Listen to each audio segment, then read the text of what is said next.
बटिया गे पोती दादी जी के गोदिया सामल का बटिया गे पोती दादी जी के गोदिया से लेटाइए जई तो गे पोती मोती लागल साड़िया से लेटाइए जई तो गे पोती मोती लागल सड़िया से लेटावे दो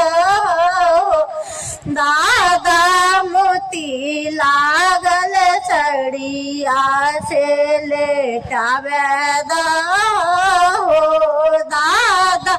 मोती लागल सड़िया से हमरा गे ससुरिया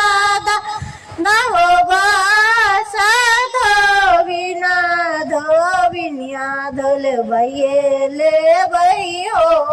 दादा मोती लागल सड़िया धोल भैये ले भैयो